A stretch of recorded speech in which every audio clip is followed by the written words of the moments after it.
This video is the first in a series that I hope to begin each week where I wrap up the different crafts that I've posted here on my channel and also on other platforms. Things that maybe are short, quicker crafts, and on here I want to share those with you, and also some of the lessons learned and comments that I've got, new ideas and things that will maybe extend those projects and do more things with those. So I hope to do that with you weekly as we're going to review some of these projects. So we're not going to go over a lot of measurements and even where to get the supplies. I'm going to include the links to all of those original videos that I point out in this wrap-up video. So I'm mainly giving some lessons learned, tips, and where we're going to go with some of these projects. I hope you'll join me. The first project is this Christmas trifold, and I actually did this here on YouTube. And so if you will remember this little trifold, we covered the chipboard, and that was one of the comments, some of the surprise, how well everyone liked using the black cardstock to do the wrapping of the chipboard.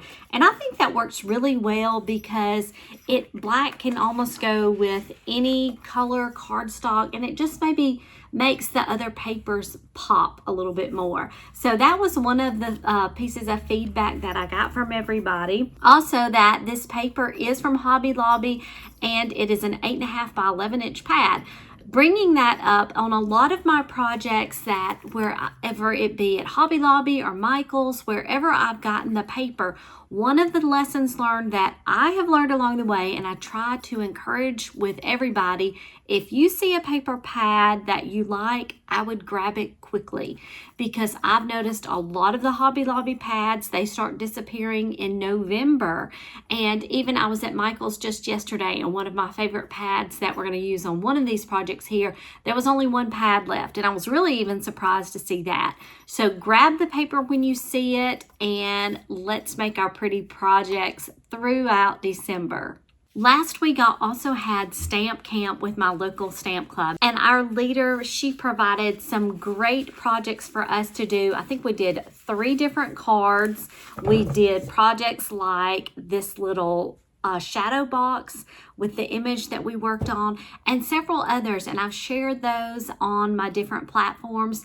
I'm going to share with you at least 2 of the projects that we did at Stamp Camp and added a little bit of my own flair to them, and I think I'm actually going to be starting with those this week. So I will be including those. They were a lot of fun and very Christmassy. So I'm planning to share those. Stamp Camp is great fun. And not only did we do crafting, but it was a wonderful time to spend with my friends who enjoy crafting as much as I do.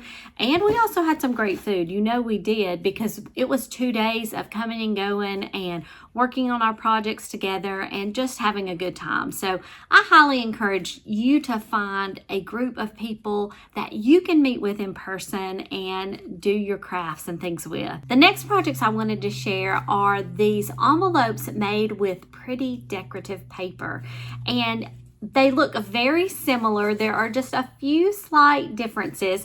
This particular envelope I made by hand, and the technique I used, you start with a square sheet of paper, and then there's some folding to do. This is one of the techniques that I know of how to fold an envelope by hand. Now there are other techniques where you can, if you're searching for a certain size envelope, and there are places to score the paper on a scoreboard, but I'm really liking this technique of taking the square paper and then doing the folding, and it comes up with an envelope. You don't necessarily even have to use score lines, any kind of measurements necessarily, except for how big your paper is when you start with. I'm looking for other techniques of how to do that. If you have a quick way of how to fold an envelope, just folding, not a lot of scoring, be sure and let me know in the comments below. I have people that follow, and they're interested in these kind of techniques as well. Now, the second envelope that I shared was one that I've used with my envelope punch board, and I got a lot of questions on this punch board. So I have had this envelope punch board for many years. In fact, if you could see at the top, it says Stampin' Up, and it's also a We Are Memory Keeper. So this was a project they did together. I've told you before, I'm in a Stampin' Up! Local club, and I've been in one for years. Part of it is we place orders, so I really feel like I'm 99.9% sure I ordered this through Stampin' Up! And but we are memory keepers. They sell these now, and at the time, I think when I released the video just a few weeks ago, the punch board that they used, that they sell now, was out of stock, at least on one of the stores, the Amazon storefront. And so, but since I've released, as of the time of this recording, they are back in stock. So I got a lot of questions about that. I love my envelope punch board. One of the things I love most is, if you see right here, it's all the measurements. It tells you if you're using a certain size card and what size you'll need to build the envelope for. So that includes the paper to start with, where to do the score lines. Everything is used on this tool. We have a little scoring tool. There's a punch tool right up here, and then you've got the different measurements and the lines. And I've done the video where I showed how to put this together. I love my envelope punch board. If you think you're interested in doing a lot of envelopes, I highly recommend it. Now, I like to use the decorative paper to make this, and I did get a question about mailing these envelopes through the U.S. Post Office. And my answer to that question is, I don't do a lot of mailing of these types of envelopes. I do like to decorate regular white envelopes with stamps and stuff like that, but these I more or less put when I'm hand delivering something to someone or attaching it to a gift that I'm going to give. But I also like to put them in journals and things and use them in the decorative way with those type of things in my journals and in my albums.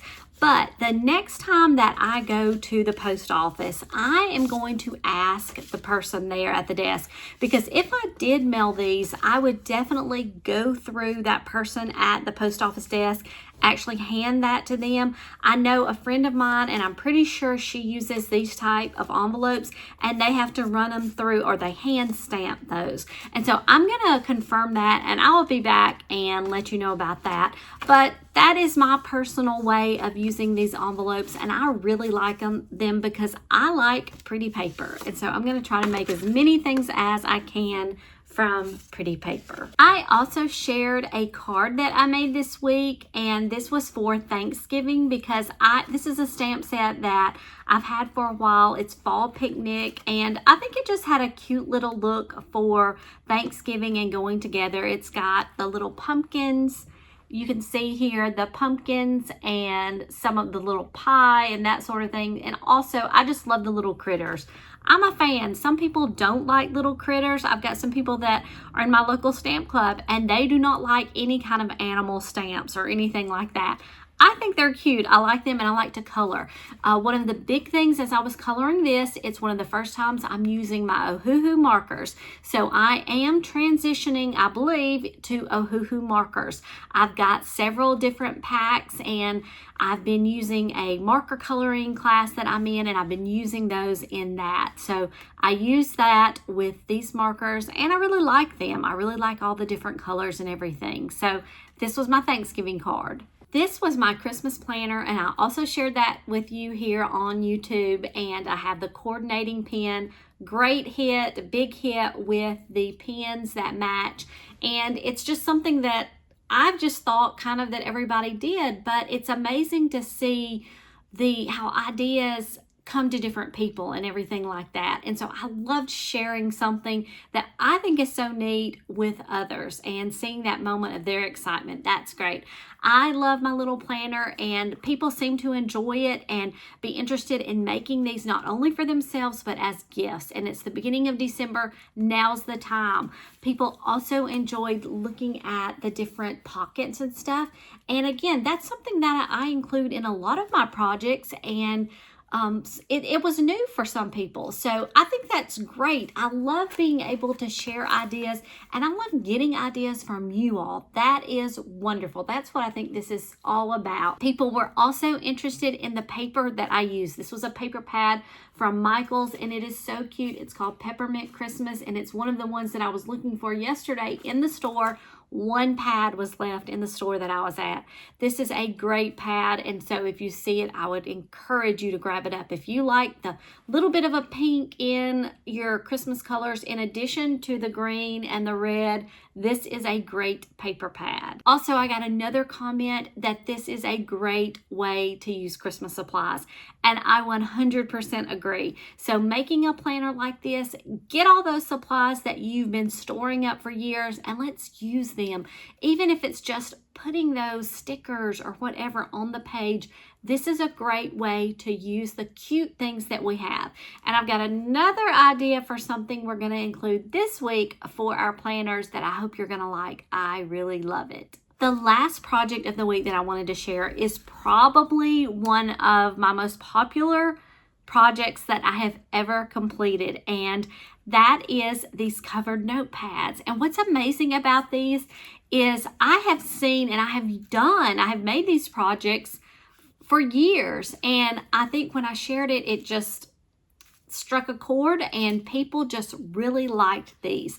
And also I included the matching pen. I have a little sticky on that with the ribbon that I have, and I have the matching pen just like I did the pen with the planner, and I think this makes a great gift. I got some wonderful compliments from everyone, and I think what makes this project so good is it's an easy project and it's rather inexpensive. You've got your little notepads that you can pick up locally or you can order them online. I'm just covering the little back portion. I've seen these done before where people cover the entire back and even make folios. I've made folios before, and that's something great that you can do. But if you need just a quick gift, I think this makes a wonderful gift. And everybody needs a cute little notepad and a pen. So I think it's wonderful, and I'm so glad that this can be something that everyone can do and give as gifts, whether it be for teachers, co-workers, whatever it is, and use for yourself. You have to have a cute notepad. So yes, this is an example of those projects that come around over time. Things are recycled, and there's really, what have we heard?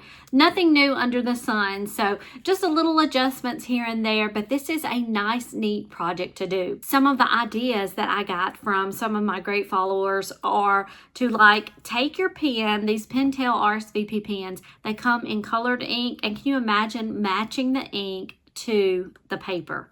Cute, wonderful idea. There was also the idea someone recommended putting some strong magnets on the back, using it on your fridge, have a notepad there.